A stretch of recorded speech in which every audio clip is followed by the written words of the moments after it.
സമസ്തയുടെ തീരുമാനത്തോടു കൂടെ നിൽക്കുക എന്നുള്ള ആ പാരമ്പര്യവും പൈതൃകവും അത് നിലനിർത്താൻ ലീഗിൻ്റെ നേതൃത്വവും തയ്യാറാവണം. ലീഗിലെ വഹാബികൾ വരെ സമസ്ത പറയുന്നതിനൊരു എതിരും പറഞ്ഞിട്ടില്ല, സമസ്തയുടെ തീരുമാനത്തെ എതിർത്തിട്ടില്ല. അങ്ങനെ ഉദാഹരണത്തിന് പെണ്ണുങ്ങളെ സംവരണം വന്ന സമയത്ത് സമസ്തയോട് ലീഗ് എഴുതി ചോദിച്ചിട്ടുണ്ട്.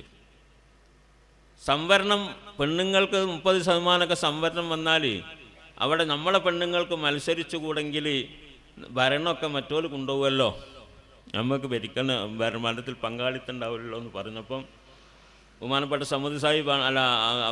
സമദാനി സാഹിബാണ് എന്താക്കിയത്, ആ ഒരു പ്രമേയം നമ്മൾ സമസ്തയിൽ കൊണ്ടുവന്നത്.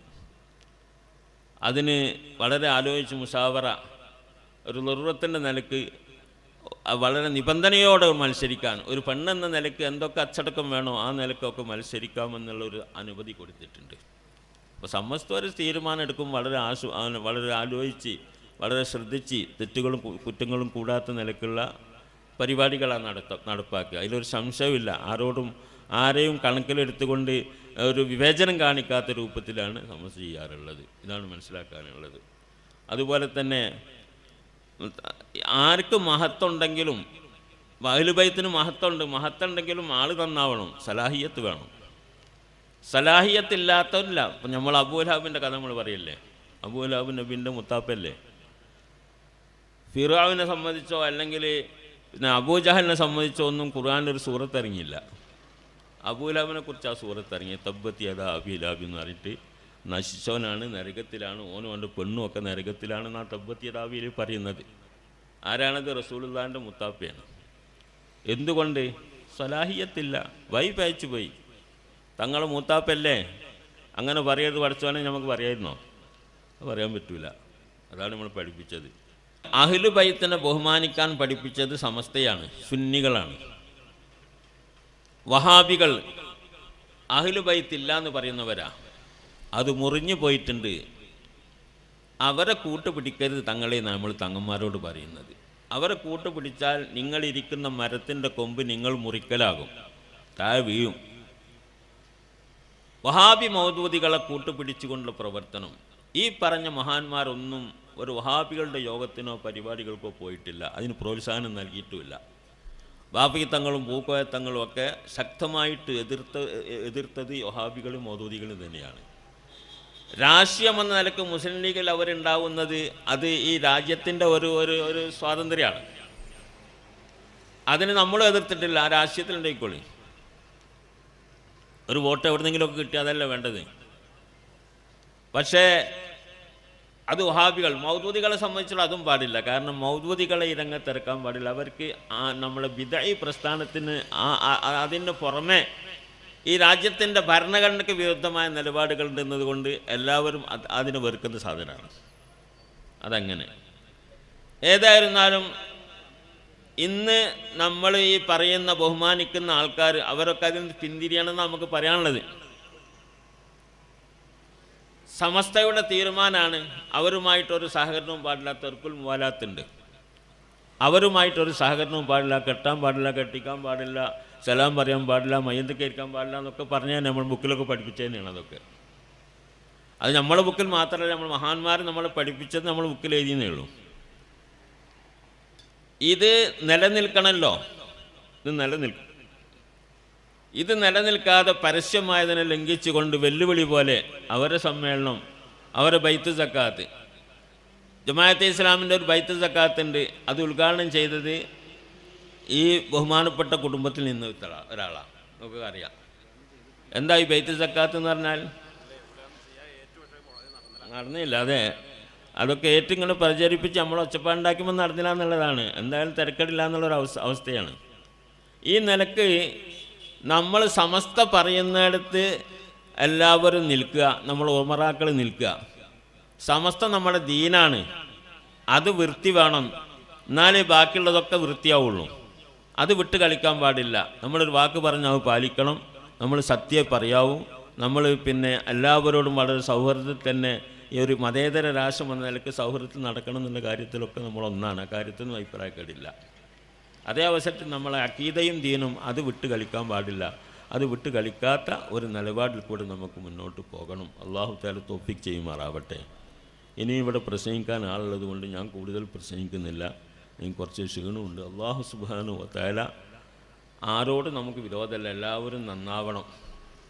എല്ലാവരും CIC ഞാൻ പറഞ്ഞു, CICയിലെ ഹക്കീം ഫൈസി അദ്ദേഹം നല്ലൊരു പണ്ഡിതനാണ്. അദ്ദേഹത്തെയും നമുക്ക് നന്നാക്കി തിരിച്ചെടുത്തുകൊണ്ട് വന്ന് നമ്മുടെ കൂട്ടത്തിൽ കൂട്ടിക്കൊണ്ട് നമുക്ക് മുന്നോട്ട് പോകണം എന്നുള്ള അഭിപ്രായമാണ്. അയാളോടൊരു വിദ്വേഷം നമുക്കില്ല. അദ്ദേഹത്തിന് ചില പേച്ച ചിന്താഗതികളുണ്ടെങ്കിൽ അത് മാറ്റിയിട്ട് വന്നാൽ ആ നിലക്ക് നമുക്കെന്താക്കാം, മുന്നോട്ട് പോകാമെന്നുള്ളതാണ്. നമുക്കൊരു പത്രമുണ്ട്, സുപ്രഭാതം. നമ്മളെ പത്ര, സമസ്തൻ്റെ പത്ര, സമസ്തൻ്റെ നേതാക്കൾ ഉണ്ടാക്കിയതാ. ഇവർ തങ്ങളൊക്കെ വരുന്നതിന് മുമ്പുള്ള നേതാക്കൾ ഉണ്ടാക്കിയതാ. ആ പത്രം ഉണ്ടായത് കൊണ്ടിട്ട് നമുക്കൊരുപാട് മൈലേജ് ഉണ്ടായ കാര്യത്തിലൊരു സംശയമില്ല. ആ പത്രം ഒരു ജനകീയ പത്രമാക്കിയിട്ട് രൂപീകരിക്കണം തന്നെയാണ് നേതാക്കൾ അത് ഉണ്ടാക്കിയത്. ഉണ്ടാക്കിയ സമയത്ത് തന്നെ ഉദ്ദേശിച്ചതും അത് ആ നിലക്കാണ് നടന്നു വരുന്നതും. ഒരു പക്ഷമില്ലാതെ നിഷ്പക്ഷ വാർത്തകൾ കൊടുക്കണം എന്നുള്ള നിലക്കാണ്. അപ്പം അതിൽ പല വാർത്തകളും വരും. ഭരിക്കുന്നവരെ സംബന്ധിച്ച് നല്ലത് വരും, അവരുടെ പരസ്യങ്ങൾ വരും, ഇടതുപക്ഷത്തിൻ്റെത് വരും, വലതുപക്ഷത്തിൻ്റെ പേരൊക്കെ വരും. ഇത് ഞങ്ങളുടെ മാത്രമേ വരാൻ പാടുള്ളൂ, മറ്റേ വരാൻ പാടില്ല എന്ന് പറയാൻ അത് പറ്റൂലല്ലോ. അത് പറ്റും? അങ്ങനെ ഒരു സ്വഭാവം പറ്റുമോ?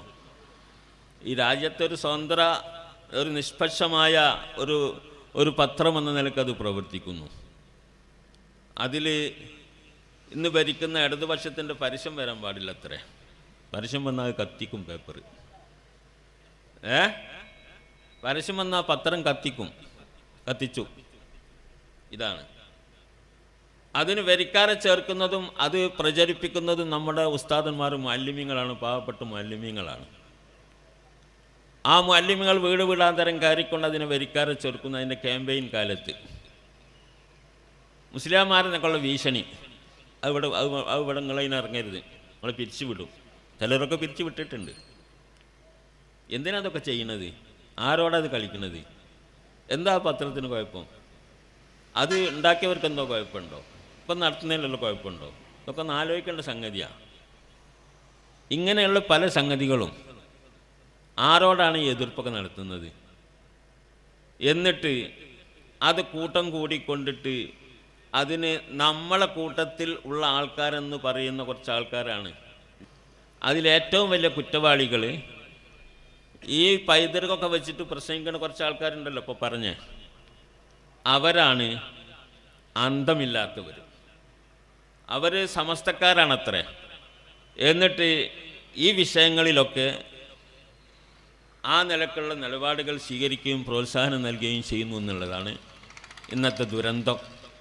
ഞാൻ പലപ്പോഴും പറയാറുണ്ട്, അവരോട് അടക്കം പറയാറുണ്ട്, യോഗം കൂടാൻ യോഗത്തിൽ പറയും, നമ്മൾ അവരാ തീരുമാനിച്ച് വെച്ച തീരുമാനം ഒറ്റക്കെട്ടായിട്ട് പാണക്കാട് പോയി പറഞ്ഞാൽ അവരത് സ്വീകരിക്കല്ലോ എന്ന് പറയാറുണ്ട്. അതിനാരും കൂടുന്നില്ല. അവരെടുത്ത തീരുമാനം, നമ്മളുണ്ടാക്കിയ തീരുമാനം അല്ല, അടിച്ചേൽപ്പിക്കല്ലോ. അവരുണ്ടാക്കിയ തീരുമാനം, ആ തീരുമാനം നിങ്ങൾ നടപ്പാക്കേണ്ടത് നിങ്ങൾക്കൊരു ധാർമ്മിക ഉത്തരവാദിത്തമല്ലേ എന്ന് അവരോട് ചോദിച്ചാൽ അവർ ഉത്തരം മുട്ടൂലേ? അവർ പുറത്തിറങ്ങി നടക്കാൻ കഴിയുമോ? ഇതാണ്. അതുകൊണ്ട് ബാഫക്കി തങ്ങളുടെയും പൂക്കോയ തങ്ങളുടെയും മുഹമ്മദ് അലി ശിഹാബ് തങ്ങളുടെയും ഹൈദർ അലി ശിഹാബ് തങ്ങളുടെയും പൈതൃകവും പാരമ്പര്യവും പറഞ്ഞുകൊണ്ട് സമസ്തയെ പഠിപ്പിക്കണ്ട. ആ പാരമ്പര്യം തന്നെയാണ് സമസ്തയുടെ പാരമ്പര്യം. അവർക്കുള്ള ആ പാരമ്പര്യം പഠിപ്പിച്ചത് സമസ്തയാണ്, അവർ ഉൾക്കൊണ്ടത് സമസ്തയാണ്, അതുകൊണ്ടുണ്ടായതാണ്. അത് ഇല്ലാതെ ആരെങ്കിലും ഇപ്പോൾ ഉണ്ടെങ്കിൽ, ഞാൻ ആരെയും കുറ്റം പറയുന്നില്ല, അങ്ങനെ ആരെങ്കിലും പ്രവർത്തിക്കുന്നുണ്ടെങ്കിൽ അവരാണത് മാറ്റേണ്ടത് എന്നുള്ളതാണ്. അവരത് മാറ്റിയിട്ട് നല്ല വഴിക്ക് വന്നാൽ ഒരു പ്രശ്നവുമില്ല.